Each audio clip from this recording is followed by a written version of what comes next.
myself that you were right for me, but felt so lonely in your The cheerleader chant of Mickey, the chaos of Who Let the Dogs Out, the piano from 1,000 Miles, the breakup sting of Somebody That I Used to Know. These weren't just hits, they were everywhere. And then the artists behind them seemed to vanish from pop radio like they were never there.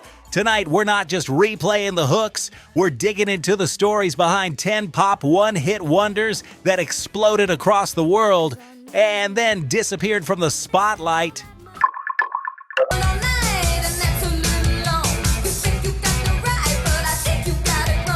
If you close your eyes and hear, "Oh, Mickey, you're so fine, you blow my mind," you can almost feel the early MTV era around you. Bright colors, big hair, sharp drum hits, and hand claps. It sounds like a candy rush that never comes down.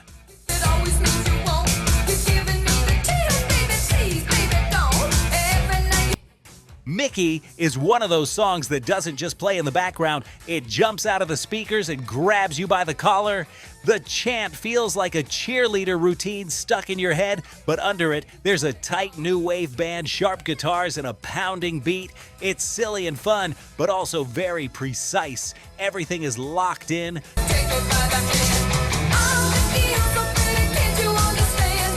Toni Basil wasn't a teenager when this hit landed. She was already an experienced dancer and choreographer. She had worked with big acts, danced in films, and built a quiet, serious career behind the scenes.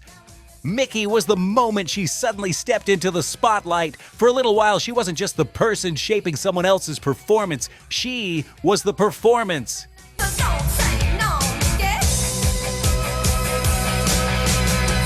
The song hit #1 in the United States. It became a staple of early music television.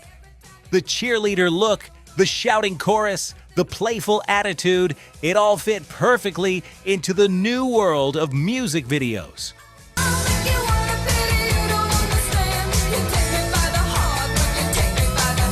When people talk about the early 80s, Mickey is one of the songs that instantly pulls them back to that time. Must have been relieved to see the softer side. By the mid-90s, radio was full of polished pop and glossy R&B. Then a guitar riff cut through the air and a voice calmly declared, "I'm a bitch, I'm a lover." It was bold, it was honest. It sounded like someone finally saying out loud what they had been thinking for years. Bitch is not a gentle song, but it's not angry for the sake of it either. It's a confession. I'm a sinner, I'm a saint. I do not feel ashamed. I'm your help. Meredith Brooks sings about being complicated, loving, and difficult, soft and sharp at the same time. The verses are laid back and conversational. The chorus explodes into that famous list of contradictions. It felt dangerous in 1997, especially on pop radio, but it also felt real. You'll have to be a stronger man. Rest assured that when Before this hit, Meredith Brooks wasn't a household name. She had been working for years, playing in bands, writing songs, trying to find her lane. Bitch was the moment where everything connected. The sound sat somewhere between Alanis Morissette's confessional rock and mainstream pop. It was a child, I'm a mother, I'm a sinner, I'm a saint. I do not raw enough for rock radio, catchy enough for top 40, and risky enough to make parents uncomfortable. The song climbed into the top 5 on the US charts. It played everywhere, on the radio, on music TV, in record stores. For a short period, it felt like Meredith Brooks was going to be one of those names you would always hear in the same breath as the big 90s stars. Singing the trumpet, a little bit of Monica in my life, a little bit of Late 1990s, you're at a party, a wedding, a school dance, maybe even a supermarket, and suddenly the trumpets start. Ladies and gentlemen, this is Mambo No Boy. in the sun, a little bit of Mary all night long, a little bit of Jessica. You don't have to like the song to know what comes next. You probably know some of the names in the lyrics, even if you haven't heard it in years. Lou Bega's Mambo No. 5 is one of the most unavoidable songs of its time.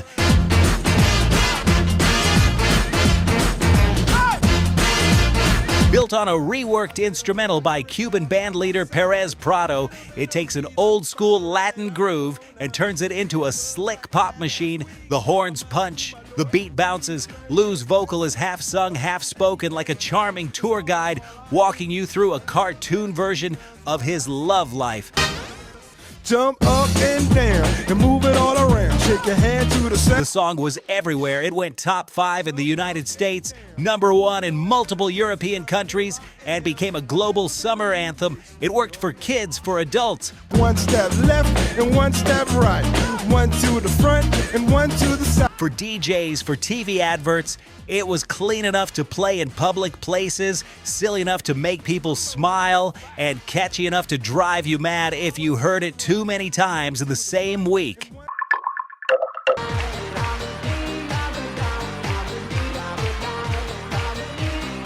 I'm blue, dabba-dee-dabba-dee. Even reading those words probably starts the melody in your head. It's almost like a spell. You don't need the rest of the lyrics. The hook alone has lived rent-free in people's memories for more than 20 years.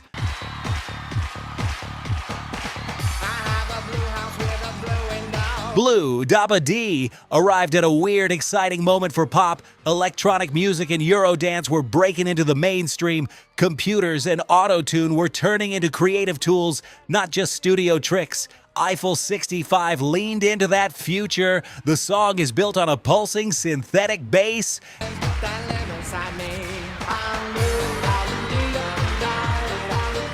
A simple 4-on-the-floor beat and that heavily processed robotic vocal. The lyrics are odd and almost dreamlike. A blue world, a blue house.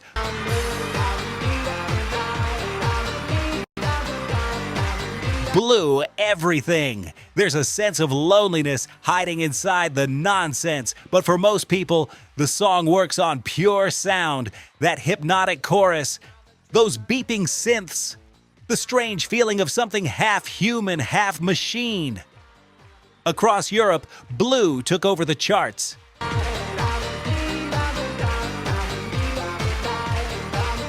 It then crossed into the United States and other countries, becoming a true global hit. It was the kind of song that defined a certain age group. If you were a kid or a teenager when it dropped, it probably soundtracked video games, TV shows, and school events.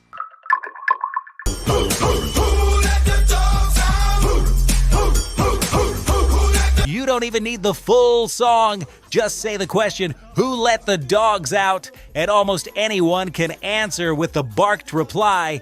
It's more than a song at this point. It's a chant, a meme before memes, a noise every crowd seems to know.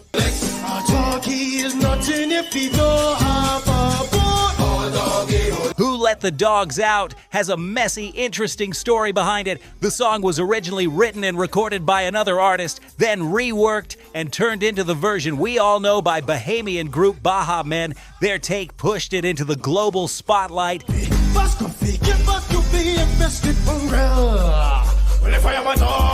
It became a kids' movie favorite, a stadium anthem, a kind of universal signal for chaos and fun.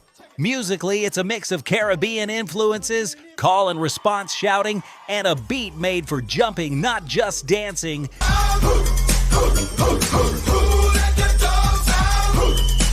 It doesn't try to be deep, it wants you to join in. That's the magic. Once the chorus hits, you're either barking along or complaining about hearing it again. Either way, you remember it. The track did not actually hit #1 on the main US singles chart.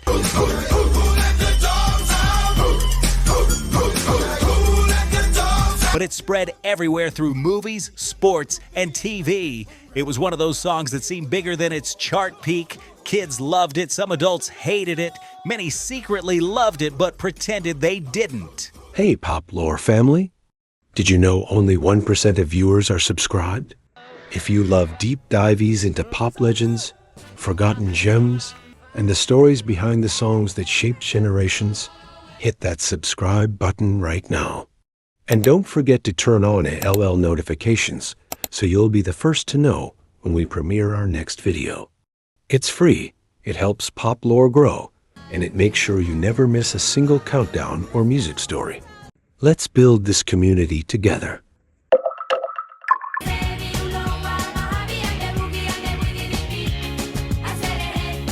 If you were alive and listening to music in the early 2000s, there was no escape from the Ketchup Song. You might not remember all the words, but you definitely remember the dance. A few hand moves, a few turns, a little shuffle.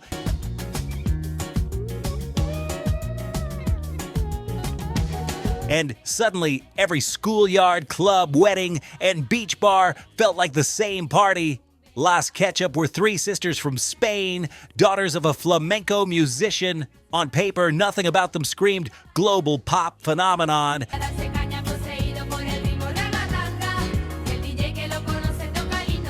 But Asreje had that strange magic that pop sometimes finds by accident. It mixed a sunny flamenco pop groove with a nonsense chorus that sounded like someone mishearing Rapper's Delight phonetically in Spanish.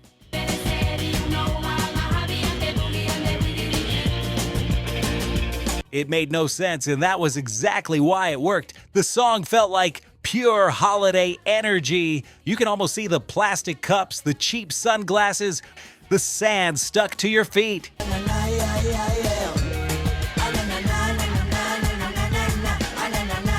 It was the soundtrack to a summer where people didn't really care what the lyrics meant. They just wanted an excuse to move in sync with a crowd and laugh about how silly they looked.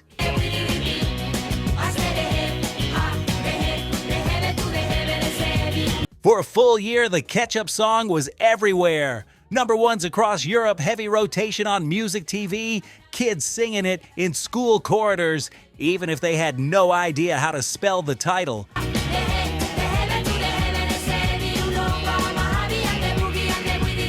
It crossed language barriers without even trying, because the hook wasn't words anymore, as it was rhythm, sound, and muscle memory. Just making a way. Before she even sings a word, you know it. Just a few seconds of that piano riff, and your brain fills in the rest. The rolling right hand, the steady left hand, a melody that feels like walking down a familiar street in your hometown. And I miss you, and now I wonder. 1,000 Miles doesn't just sound like a song, it feels like a memory.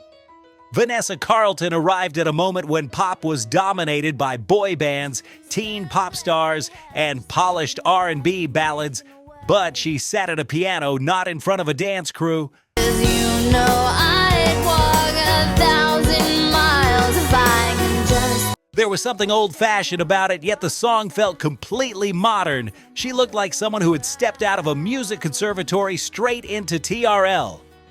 The lyrics describe longing, distance, and that mix of hope and sadness you feel when you're obsessed with someone who might not feel the same way. The melody climbs and falls gently, never shouting, 'Cause I need you, and I miss you.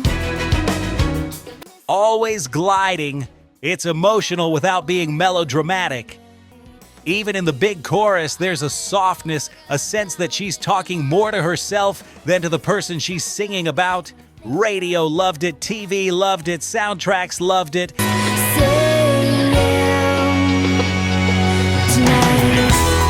1,000 Miles became one of those songs you couldn't avoid even if you tried. It was in movies, on shows, in commercials. It worked as a serious love song, but it could also be used in comedy scenes and memes. Don't wanna let you know. Over time, it became both respected and slightly joked about, a sign of how deeply it had sunk into culture. What your heart is for. Well, I don't know him anymore. 'Cause When Torn starts, it doesn't sound like a typical pop hit. There's a gentle guitar, a slightly rough drum sound, and then a voice that sounds more real than perfect.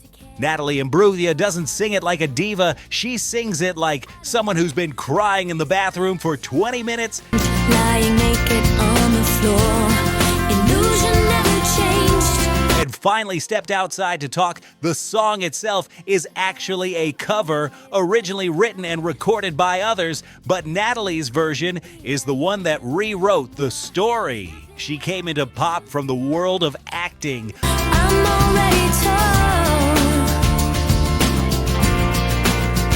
A former soap opera star suddenly reintroduced as a musician, a lot of people were ready to dismiss her. Then they heard Torn. The lyrics capture that numb, empty feeling after a bad breakup. Not the dramatic explosion, but what happens when you realize the person standing in front of you isn't who you thought they were. This is how I feel. I'm cold and I am shamed. Lines like, "I'm all out of faith, this is how I feel," hit hard because they're simple. There's no big poetry here, just plain words that sound like something you might actually say. The video doubled down on that honesty. Awaken, I can see the perfect sky is torn.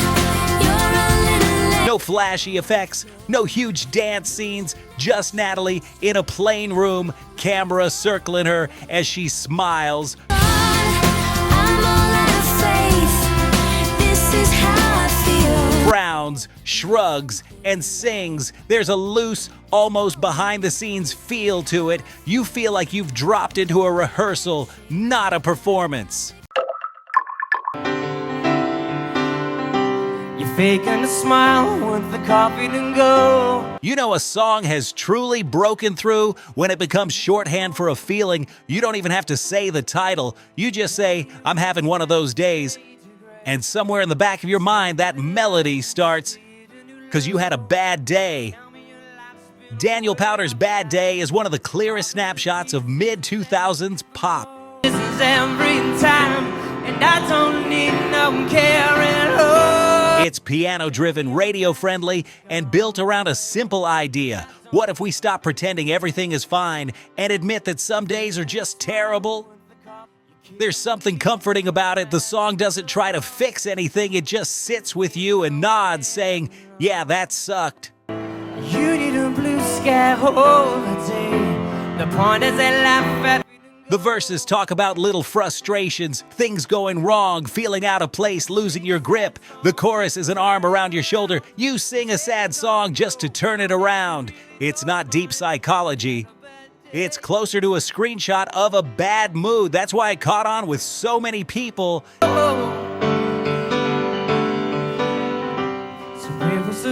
Then came the extra push. The song was used on big TV shows, most famously as the send-off music when contestants were eliminated from talent competitions. Don't lie, you call me back and down, and you really don't mind. Yeah. Every week, millions of people watch someone's dream fall apart while Bad Day played in the background. The song became tied to that image: tears, disappointment, slow motion exit.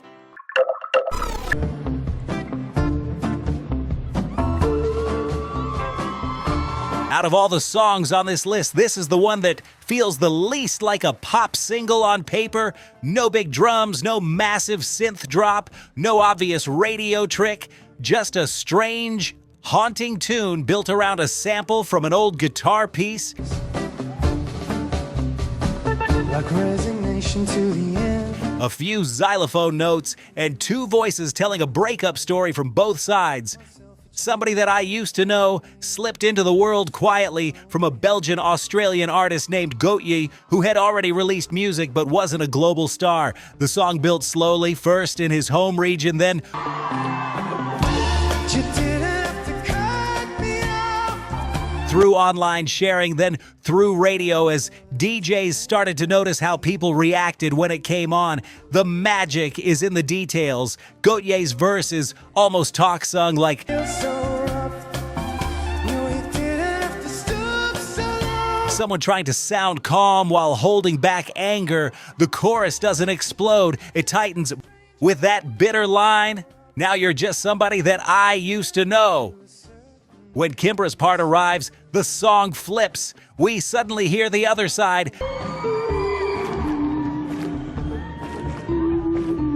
The person he's complaining about has her own pain and her own version of the story. The production is minimal but rich if you listen closely.